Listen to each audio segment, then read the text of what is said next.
W&J's Handy Dad here. It's another cold day in Texas.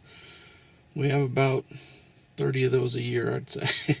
Anyway, wanted to talk to you today about how to buy a police car from an auction. So I'm sitting in my 2008 Crown Victoria Police Interceptor P71, and I bought this one at an auction. Sight unseen, never drove it or anything.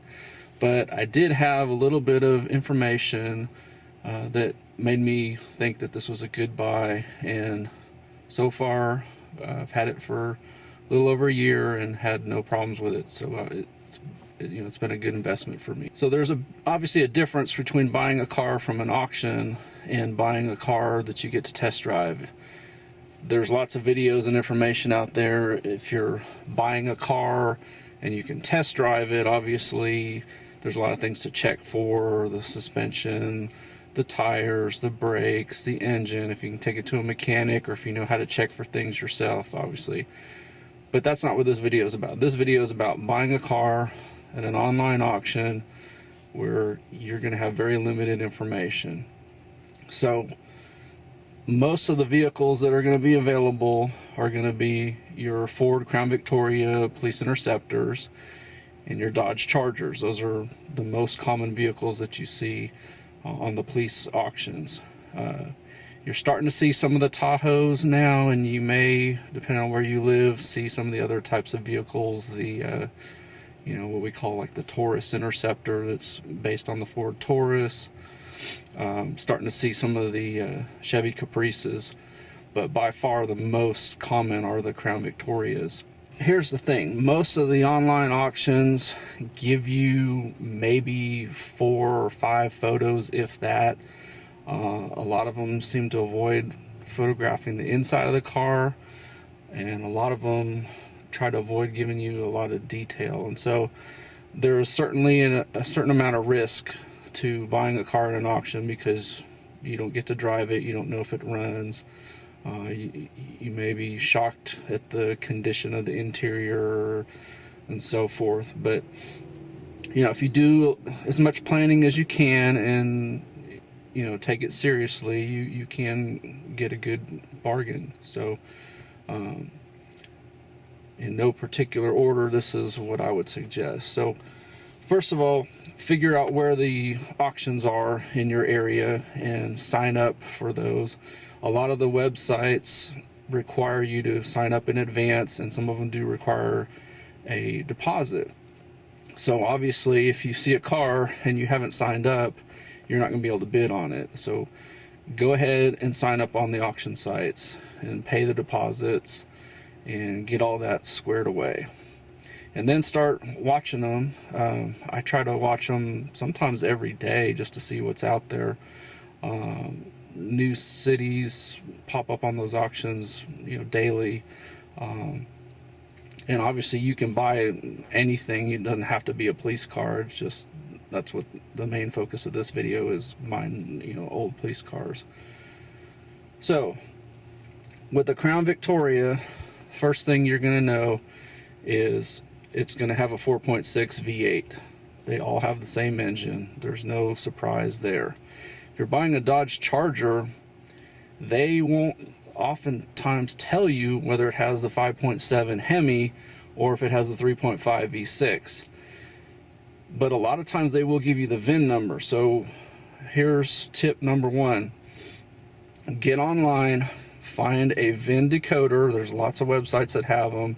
Put in the VIN information or manually do it yourself and figure out, I think it's the 8th digit of the VIN on the Dodge tells you the engine.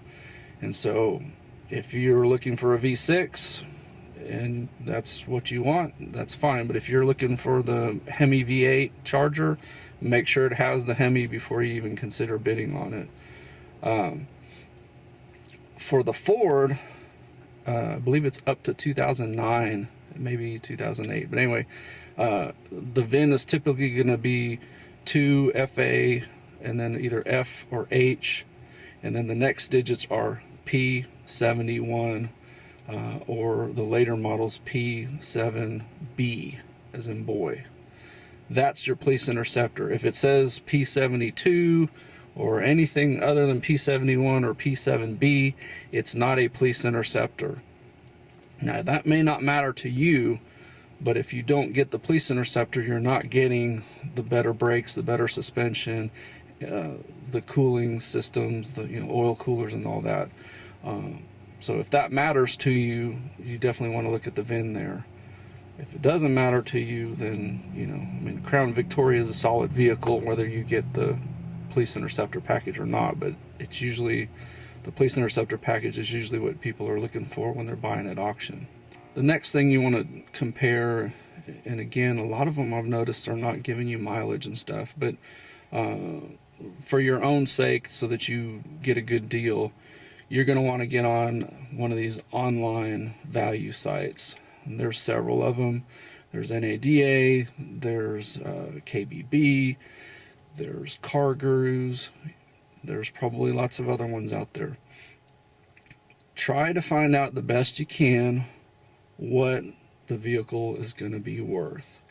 So what I generally look at is the rough trade-in value, because that's probably the highest that you're actually looking at as far as a value. I wouldn't look at clean retail, because you're not going to find a clean retail vehicle, but rough trade-in with the year model and the mileage that you're looking at, that's probably a realistic top dollar value. And then just decide from there what you're willing to gamble. Are you willing to buy it at the auction for half of the value, 75% or whatever?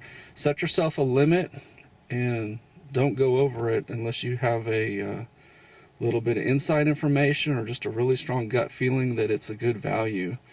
I'll tell you, there's been a couple vehicles that I hit my northern limit on, and I stopped bidding and ended up selling for like $50 more than what I was going to bid, and I kind of kicked myself because some of those vehicles appeared to be just awesome quality, and I should have gone for it.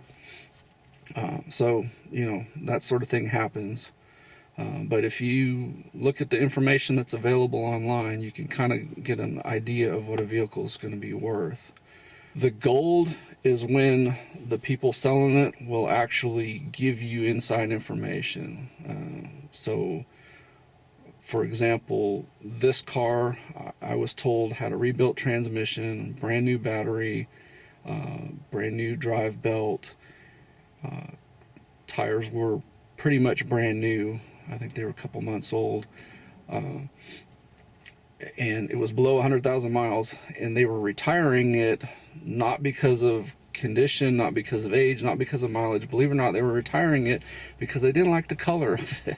And so having that kind of information is huge, because then okay, the car is probably in great condition, and it's kind of a waste of taxpayer dollars, but they're buying it because they didn't like the color, so they're buying a new car and selling the old one. So I got a good deal on this car, and like I said, it's been a rock solid car and given me no problems. You'll find that some departments just have a mandatory retirement for their vehicles, so maybe it's 5 years and they retire it no matter what, or maybe it's 100,000 miles and then they retire it. So if you can find out that sort of information, you can kind of get a better idea of whether you should bid on a car or not. Obviously you want to avoid, unless you are really wanting to invest some time and money into fixing it, any car that's being retired because the condition is poor. If a department literally drives a car until it's not practical to fix, then you probably don't want to buy that car and try to fix it up yourself, because you're not going to make money on that. You're going to lose money on that, and you're going to be frustrated. But if you find a car that's just being retired prematurely just because they have some sort of policy, you're going to get a good deal, and I would go for those type of cars. As far as whether you should buy a Crown Victoria or a Charger or a Caprice or Tahoe or whatever, honestly, a lot of that comes down to personal preference. I can tell you, just kind of generally speaking, the Crown Victoria is solidly built, very reliable, you should get at least 200,000 miles typically out of the car. I've had people joke and say, or I don't think they're joking though, but they're, oh, well, you know, those cars, you got to put a new transmission in them at 160 to 180,000 miles. And I'm thinking, and so, you know, Crown Vic is just solidly built. They're tough. They're meant for police work. You know, there's people out there that say, oh, well, no, they're abused when they're driven and stuff. You know what? They're meant to take that abuse. And like I said, I've owned 2 of them now, and both of them were solid. So, you know, you can't go wrong with a Crown Vic. The biggest drawback to the Crown Vic, the one major thing that, you know, may make you unhappy, is they're just not fast. Now, they're not slow, and they will get up, you know, over 120 miles an hour, but I mean, honestly, most people's driving is not going to involve that kind of driving. You know, most people, you're wanting a car that's got a decent 0 to 60 acceleration, and honestly, the Crown Vic is very average. You're likely going to get somewhere between 7 and 8 seconds 0 to 60, depending on your car, and depending on what gear it is and what year and a lot of other things. But I mean, a 7 to 8 second 0 to 60 is not a fast car compared to like a Charger with the Hemi or the Caprice with the 6-liter V8. You know, those cars are probably 5 second 0 to 60 cars, and so that's a very noticeable difference. I mean, that's the kind of difference that you'll feel driving when you hit the gas. So reliability, comfort, ease of repair, ease and availability of parts for inexpensive, and a large knowledge base out there of how to fix things and how to repair them and stuff. You can't go wrong with the Crown Vic. Add to that the fact that, I mean, I see cars, Crown Vics all the time, that are, you know, relatively low miles for a Crown Vic. Like I said, I would expect to get at least 200,000 miles out of a Crown Vic. I would. So, and you see people all the time 300, 400, 500,000 miles or more. So, you know, you can't go wrong with the Crown Vic for that. And coupled with the fact that, you know, they're selling for $1,000, $1,500.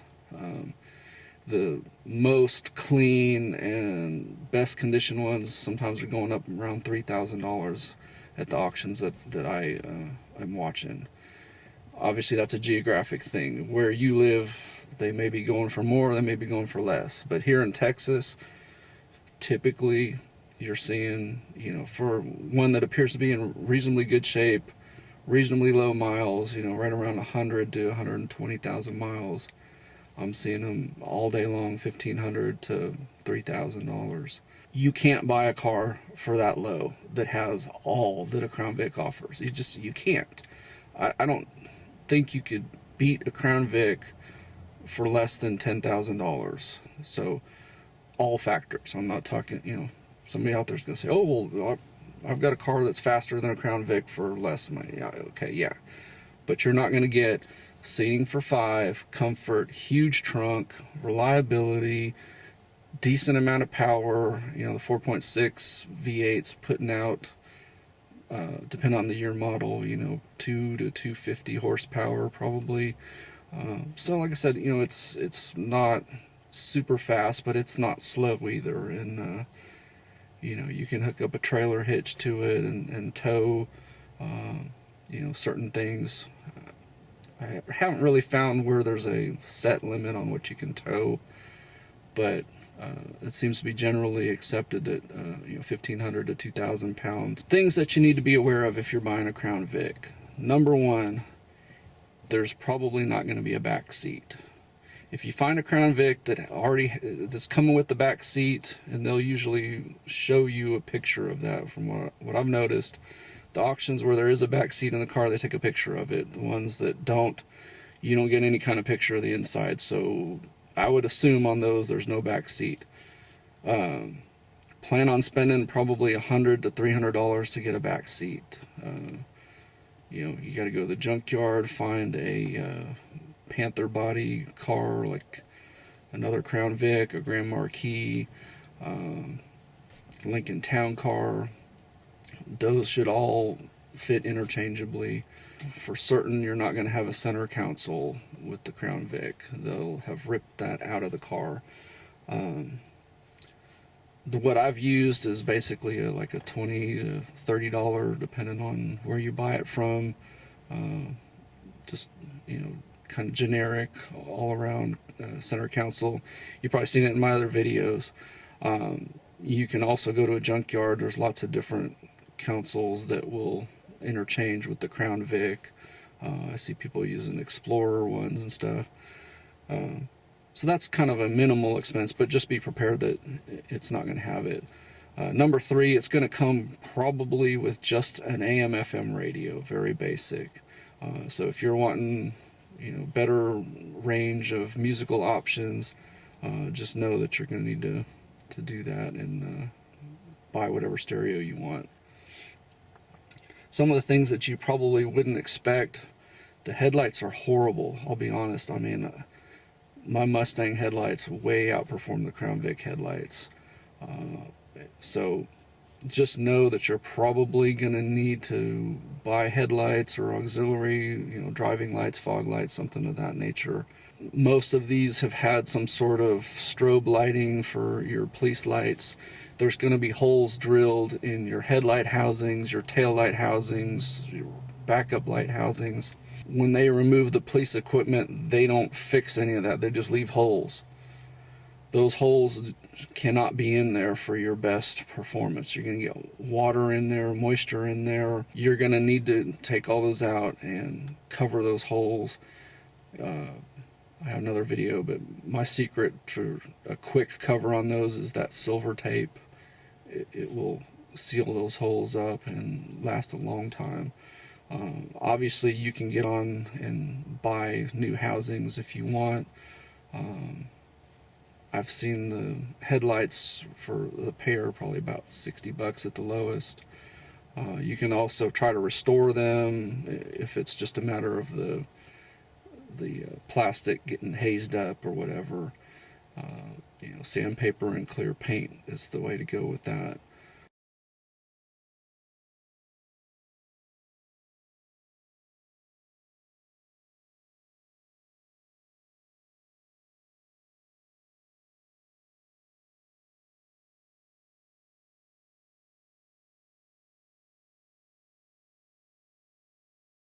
Depending on the photos that they give you, you may or may not have an idea of what sort of body damage there is. You should expect there to be holes drilled for antennas and emergency equipment. The extent of that, like I said, they try to not show you that in the photos for some reason. I'm guessing they're hoping that you'll bid higher. But so you may have holes all over the roof, all over the trunk, as well as, like I said, the light housings. So what can you fix, and what are you going to need to pay somebody to fix, or what's acceptable to you? I mean, you can fill those holes with just like rubber caps or plastic caps, and they'll not leak, and they look terrible. You can try to buy like antennas to fill those holes, but then you start looking really silly when you got 6 or 7 antennas all over the car. Or you step up to the next level and fill them with, Bondo or something like that, and try to paint it yourself, and you'll get mixed results. It seems like over time, because of the vibration of the car, that Bondo will start to separate, and you'll get kind of a ring around those holes. Or, if it's important to you, you go to a body shop and get them professionally done. You just got to budget that into what you're going to spend.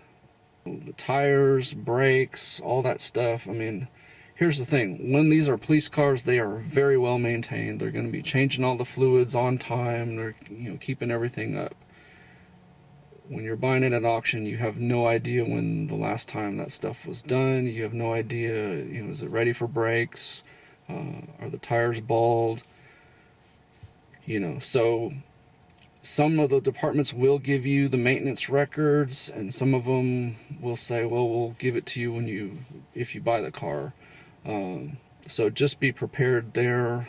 Tires, you may be looking at 500 or more to get a set of 4 tires. Brake pads are relatively inexpensive. If you can do it yourself, and I've done videos, so I mean, it's not hard if you've got just some basic knowledge and basic tools.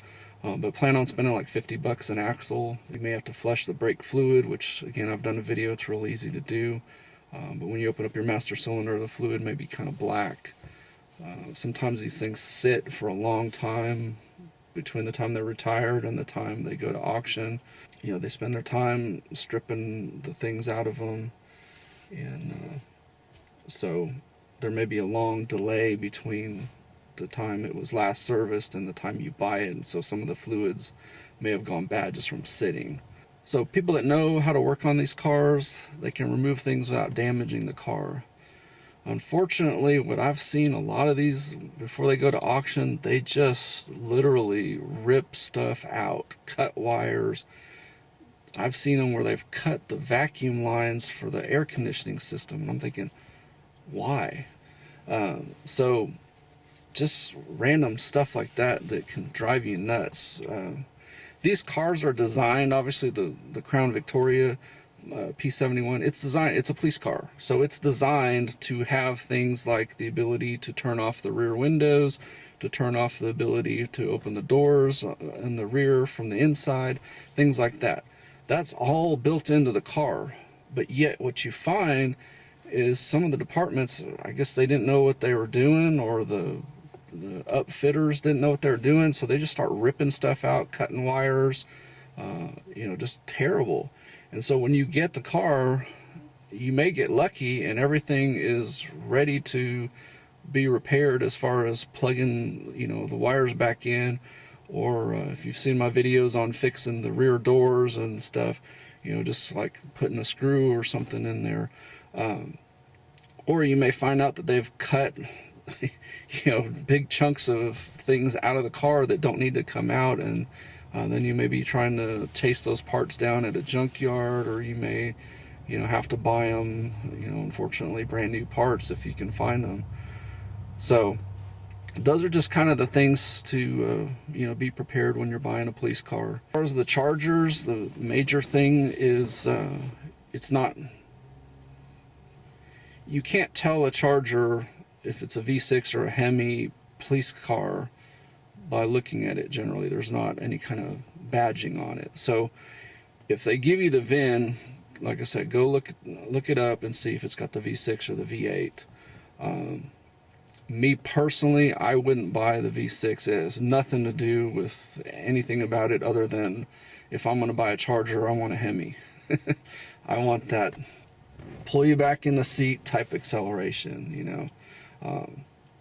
If you're wanting a Charger, you like the look of the Charger, which I like the look of the Charger. So the V6 is going to give you very similar performance to the Crown Victoria V8 performance. So there's that. Not trying to knock the Charger, but generally speaking, and this is just from talking to lots of people, you're going to run across several issues that you're not going to have with the Crown Victoria. You're going to have all the issues that we talked about with the Crown Victoria, as far as ripping police equipment out and things that are broken or stuff. But from what I've heard, and I've not owned a police Charger, so this is just from talking to people that have, generally speaking, the problem areas include the front suspension, the brakes, and the transmission. I've heard people say that you need a new transmission in those every 60,000 miles. I've heard same thing with the brakes. I've heard the same thing with the front suspension, although I've heard some say, basically almost yearly you got to redo the front end. Again, that's just what I've heard from others, but that's something to take into consideration if you're buying a Charger, that you may have to do a lot more work ongoing compared to if you if you buy a Crown Victoria and you fix things up when you first get it, chances are you're not going to have problems with those things that you've already fixed for a long time. Whereas with the Charger, from what I'm hearing, is those problems recur. So just keep that in mind. Going to the Caprice, 6-liter V8 engine. According to what you see online, it puts out actually less horsepower and less torque than the Dodge with the 5.7, which I don't know what that's all about. That sounds to me like something could be upgraded to make that 6-liter even faster, because you've all heard there's no substitute for cubic inches. So 5.7, 6.0, the 6.0 should outperform it. Now the Charger's lighter than the Caprice. That could be part of it too, but like I said, the rating for the horsepower is higher, and the rating for the torque is higher on the Charger too. So you've got more horsepower, more torque, and a lighter car. So the Charger should outrun the Caprice based on those three facts. So from what, and again, I don't have a Caprice, so this is again from talking to people that have them. I have driven the Caprice, and I will tell you, the test drive I got was very impressive to me. From what I hear about the Caprice, it's just parts availability. Those cars are built in Australia, and apparently there's a lot of issues with getting parts. As far as what parts, I don't know, because like I said, I haven't bought one to know what sort of parts they're talking about that you need when you buy them. But I can tell you it's a nice driving vehicle, very fast, stops good, handles great. Okay, the other thing to consider is, and you may not have this information in front of you, but hopefully you can find it on the internet or whatever, is how much are tires. Because I can tell you, like the Crown Vics, they're 16-inch wheels, they're 17-inch wheels. And I think the Chargers are 18s and the Caprices are 18s. So you need to factor that in too when you're buying one of these. The tires may all four need to be replaced when you buy the car. And obviously, a 16-inch tire is going to be a lot less than an 18, generally speaking. Overall, it's really hard to go wrong with a Crown Victoria. I mean, like I said, the only knock on them is they just don't accelerate very fast. So if you're wanting that, pulled back in the seat feeling, you're probably not going to get it. But just about everything else about the Crown Victoria just excels, and so it's really hard to not recommend that. You're going to invest the least amount of money buying one at an auction. Like I said, typically, $1,000 to probably $3,000 max for a Crown Victoria at auction. If you planned on spending $2,000 fixing it up, which that's a lot of money to spend fixing it up, but even if you did, you're looking at a max of $5,000 in the car. So you're going to have quite a vehicle for that kind of money.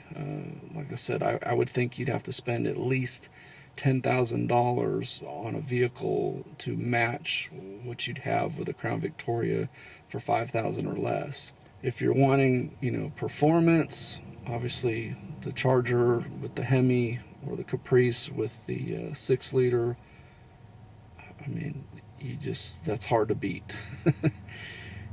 Those motors put out so much horsepower, so much torque, that to beat those cars, there's just not a lot of cars out there that will out-accelerate them. Certainly not in the price range you're looking at. Chargers typically are going, again, depending on the year and the mileage, I'm seeing them $4,000 to $8,000 typically. The 8 being, relatively low mileage and newer model years. The Caprices, I guess because it's kind of a niche car and it's kind of a not real common car right now, those tend to be going right around $8,000 at auction.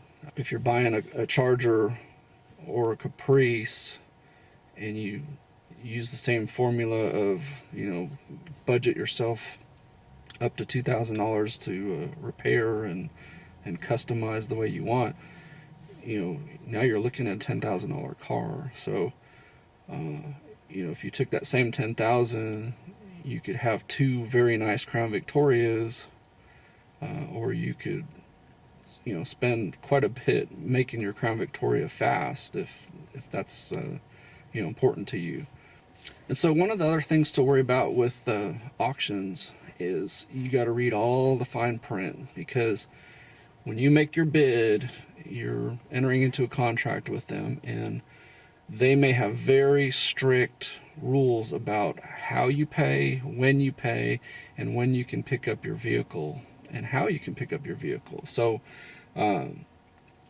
for example, a lot of them require you to get a cashier's check and overnight it to the auction company. So you don't want to be bidding on a vehicle if you can't go get a cashier's check and get it overnighted to them.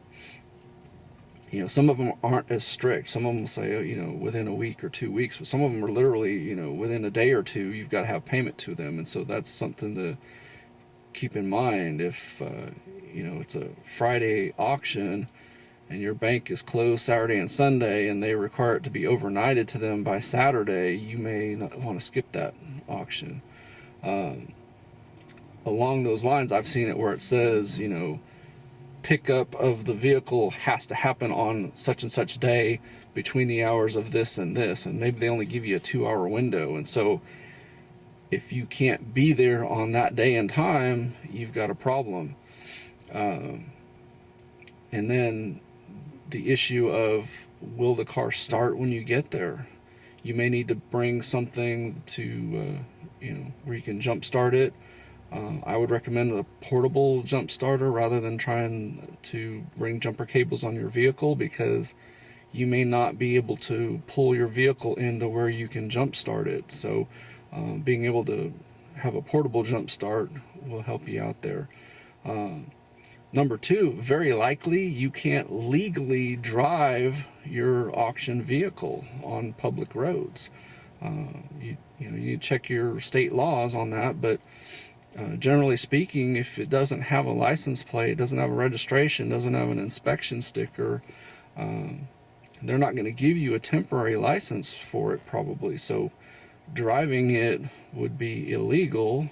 You're going to need to plan on, if you can tow it yourself with, a rented tow thing, or, like a U-Haul car hauler, or if you know how to use a tow bar and you're able to access the vehicle enough to where you could install the tow bar, you might be able to do that.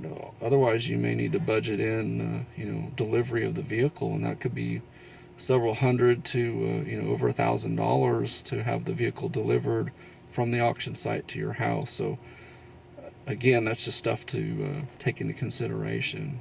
Some of the things that I wouldn't be concerned about is the condition of the paint on the wheels. For example, if they're kind of rusty or faded, the police steel wheels are very easy to paint.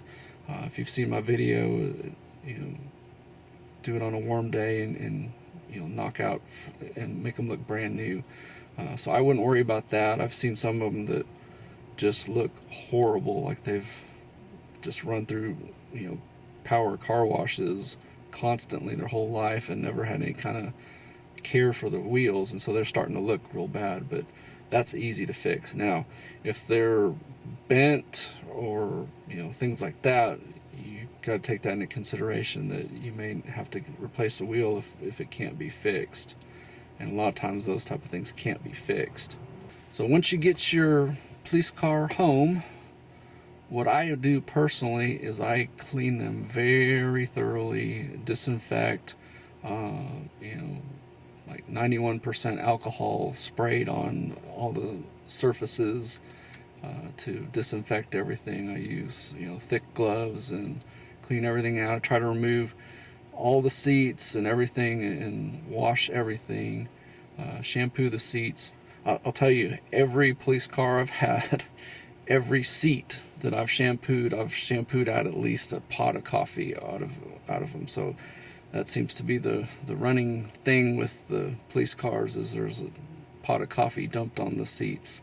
And so you can get that out of there. And dirt as well, but I'm telling you, it's coffee. You can smell the coffee as it's being shampooed out. So it's kind of a funny thing.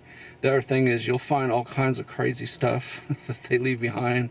I've seen parking tickets, I've seen ammunition, I've seen girls' phone numbers. One of my YouTube friends out there has a video, and I guess they forgot to go through the car that he bought because he had everything in the trunk. I mean, fingerprint kits and drug test kits and licenses that look like they seized it from people maybe they arrested or whatever, and the chalk lines, just all kinds of police gear was left behind.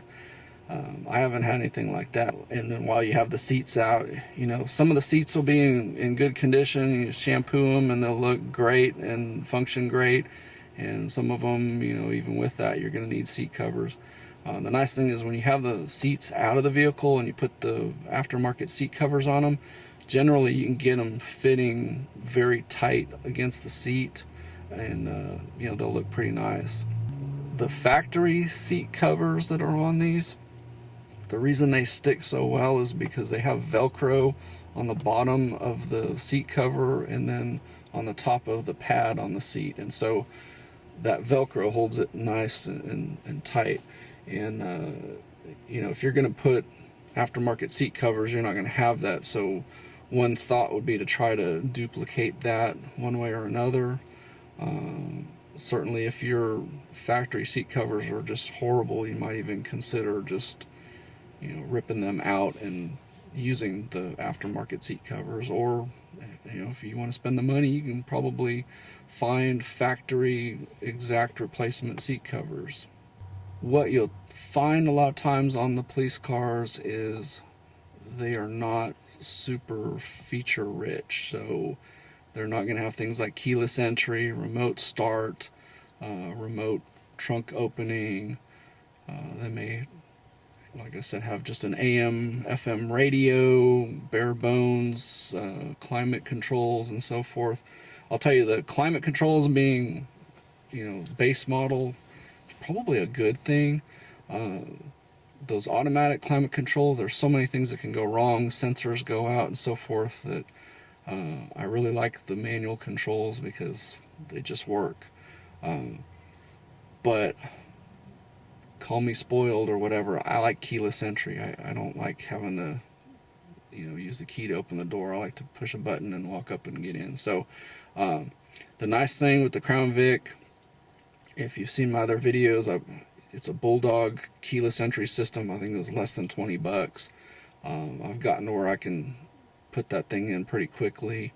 I know the wires for the lock and unlock, the trunk pop, and so forth. So that, for me personally, that's like a must-have addition to the vehicle, as well as a good stereo that plays CDs, DVDs, iPod input, that sort of stuff.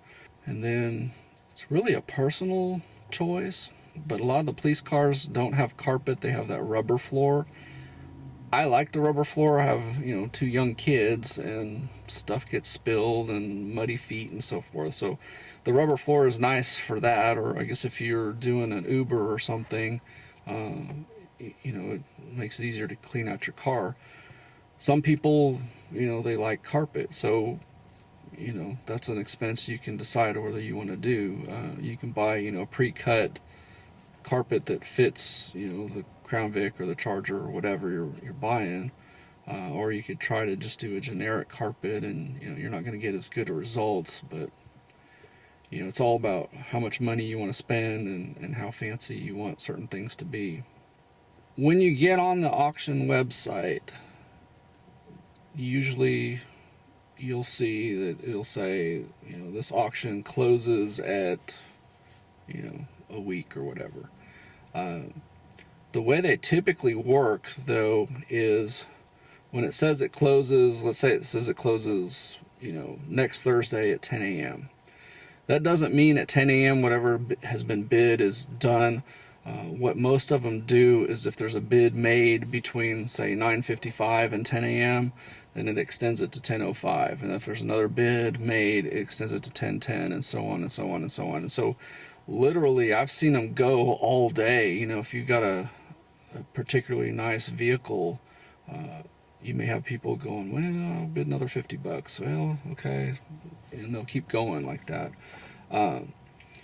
But typically what the trend is, like I said, unless there's some vehicle that just is well known to be a great value, you typically see real low bids up till about a day before it closes, and then all of a sudden the serious bids start coming in.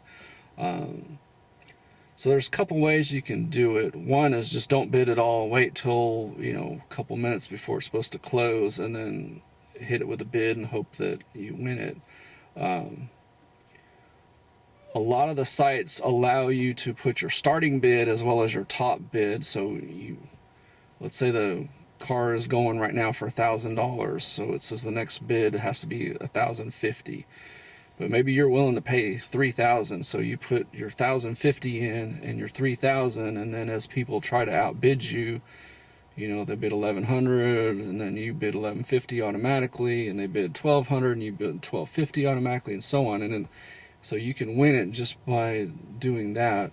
The other thing that I do sometimes is, instead of just bidding, you know, $2,000, maybe you bid some crazy sequence of numbers, you know, 2, 1, 2, 3, 4, 5, something like that. And so then somebody tries to bid, you know, 2,100, and your 2, 1, 2, 3, 4, 5 wins the bid.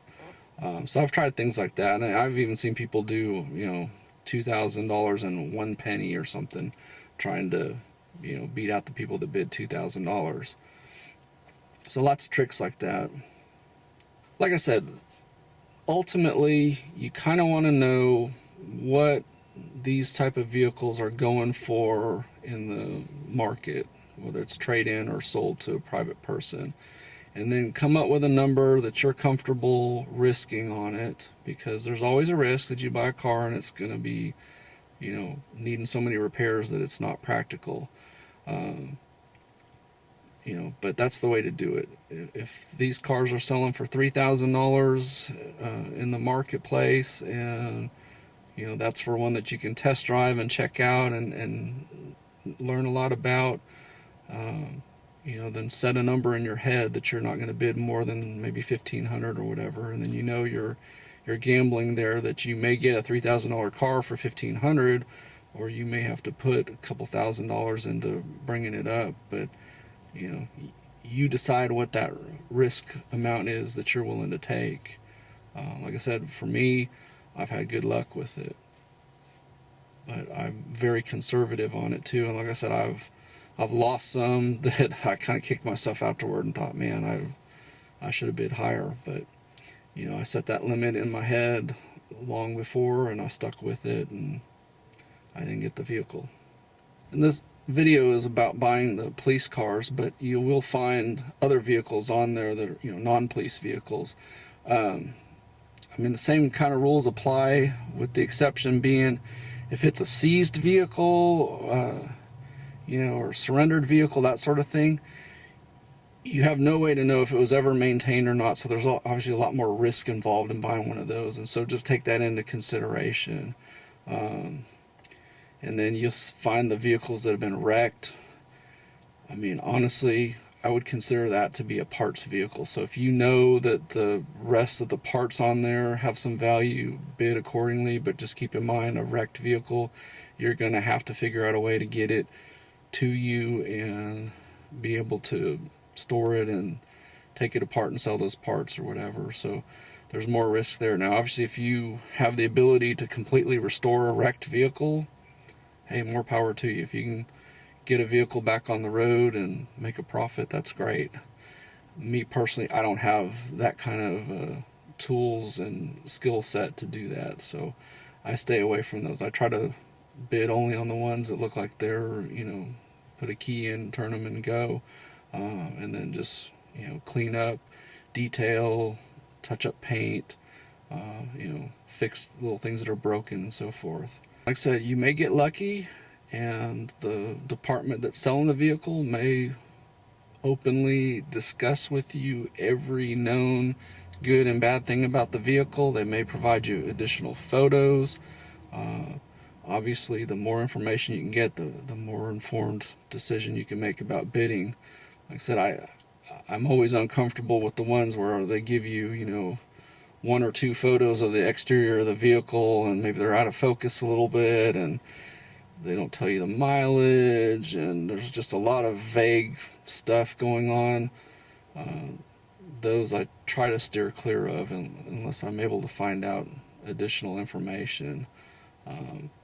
If they give you the VIN number, that can be very useful. Like I said, you can get online and find a VIN decoder, and a lot of times it'll tell you, you know, what engine, maybe what transmission. It may tell you other things that you need to know. For example, on the Crown Victorias, you know, a lot of the VINs start with 2FA and then either F or H.